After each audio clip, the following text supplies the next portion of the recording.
Hi guys. Daily video lecture series में fintech technology में आपका स्वागत है। आज हम आपके लिए एक जो शेयर लेके आए हैं, एक बहुत ही शानदार शेयर, उसको डिस्कस करेंगे। वन डे कैंडल चार्ट पे आलोक इंडस्ट्रीज शेयर, ये सही में शेयर है। हाँ, साइज में छोटा हो सकता है, कोई बात नहीं। जो साइज में छोटा होता है वो बड़ा भी होता है। उसका राह सही होना चाहिए, उसका पथ सही होना चाहिए। हमें क्या देखना है, शेयर मार्केट में इतने शेयर लिस्टेड हैं, लेकिन कुछ ही परफॉर्मेंस कर पाते हैं, क्योंकि उनका रास्ता, उनकी राह सही होती है।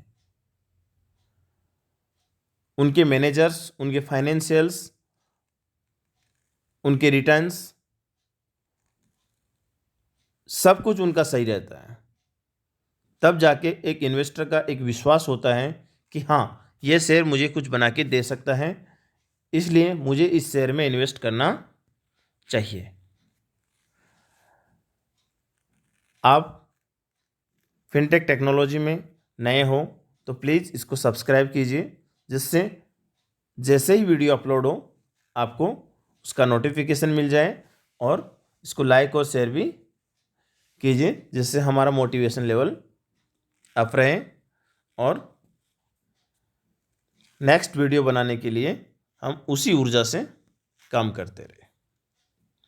आपकी कुछ क्वेरी हो तो आप लिख सकते हो कमेंट में कि सर हमें शेयर ये कैसे टेक्निकल से इसके ये समझ में नहीं आ रहा, या फिर इसमें क्या चीज़ें चल रही हैं, किस फील्ड में ये काम करता है, इसके मैनेजर्स में कौन है, इसके पोर्टफोलियो होल्डर्स कौन हैं, कितने पोर्टफोलियो होल्डर्स हैं। क्योंकि हम एक छोटा एक चार्ट एनालिसिस करते हैं, उसमें सारी चीज़ें कवर नहीं कर सकते, नहीं तो वीडियो बहुत लेंदी हो जाएगा।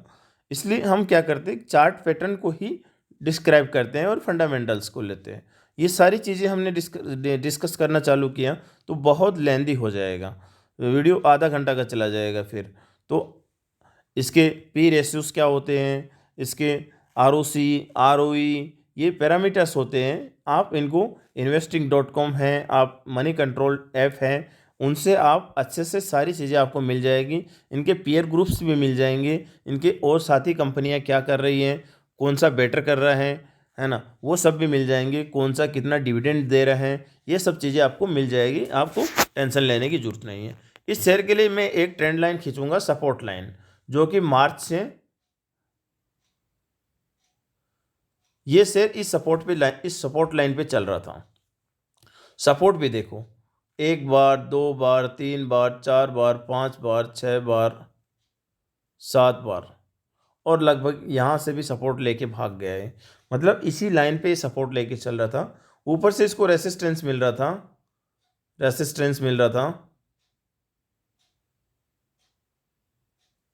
ये इसकी रेसिस्टेंस लाइन।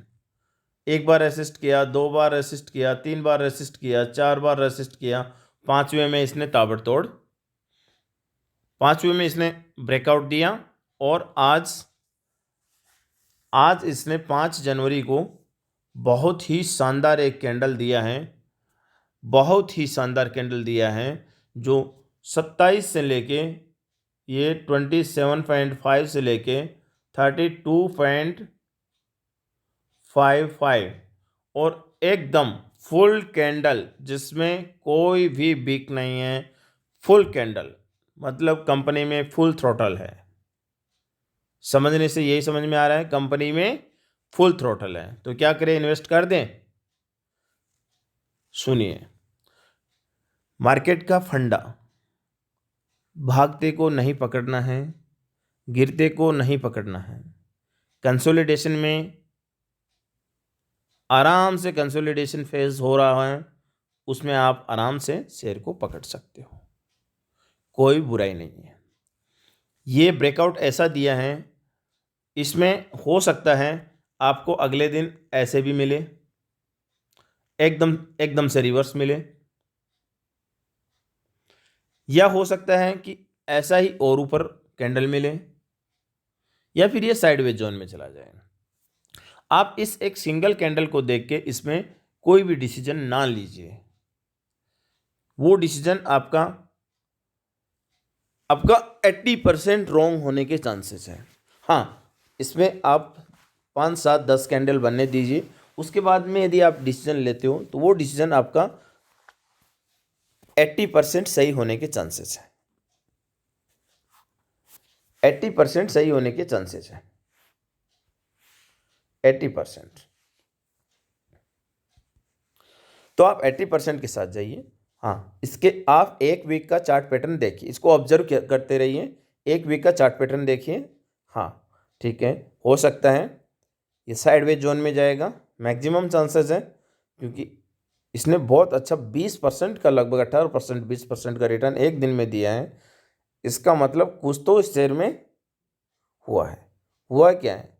शेयर में पैसा आता है तभी शेयर बढ़ता है, ये सीधी बात है।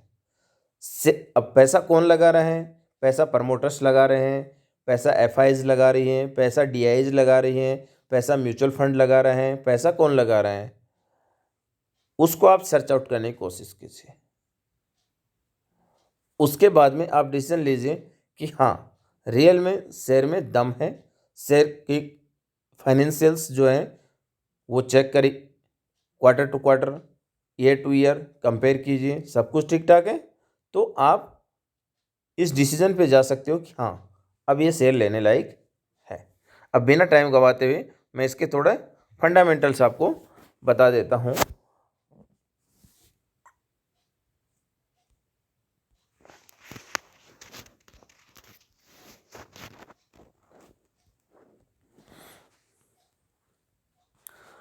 आलोक इंडस्ट्रीज, आलोक इंडस्ट्रीज एक स्मॉल कैप कंपनी है जो कंज्यूमर डिस्क्रेशनरी टेक्सटाइल में काम करती है, टेक्सटाइल इंडस्ट्री है। यहाँ पे हम इसका पूरा पढ़ सकते हैं कि क्या काम करती है। Alok industry limited is an integrated textile company. The company comprises 5 divisions: cotton yarn, apparel fabric, home textile, garments and polyester yarn। In 5 parts में ये काम करती हैं। इसका 52 वीक हाई जो है, 52 वीक जो हाई है वो 32.55 है। ये समथिंग आज ही का है। और 52 वीक लो है वो 10.15। तो देखा जाए तो 10 से एक साल में 10 से 32 हो गया, मतलब 300%, यानी 3x। मार्केट कैप इसका कितना है? 13,729 करोड़। शेयर होल्डिंग इसमें 6.62 लाख शेयर होल्डर्स हैं। एक साल में इसने 35% का रिटर्न दिया एक मंथ में, और एक साल में 109% का। बीटा इसका 1 से कम है। पी रेशो माइनस में 14 है, सेक्टर का प्लस में 73.79 है। PB ratio minus 0.74। PB ratio, book ratio इसका 1 से कम क्या माइनस में है। पीबी रेशो शानदार है। और इसका जो सेक्टर का पीबी रेशियो वो 7 है। डिविडेंड इसके पास में नहीं है, सेक्टर का डिविडेंड 0.54 है। इस प्रकार से ये पूरी कंपनी का एक फंडामेंटल एनालिसिस है। आपको अपनी तरीके से एनालिसिस करना है। बहुत से ऐप अवेलेबल हैं, उन पे जाइए। आपको उनके पीयर ग्रुप्स भी देखने हैं, ये भी देखना है, और अपना डिसीजन लीजिए। आपको अच्छा लगता है तो आप पक्का इसमें इन्वेस्ट कीजिए। हाँ, बहुत ज़्यादा इन्वेस्ट ना कीजिए। आपके पास में 100 रुपये हैं तो आप इसमें 5 रुपये इन्वेस्ट कीजिए। इसी रेशियो में आप बांट लीजिए।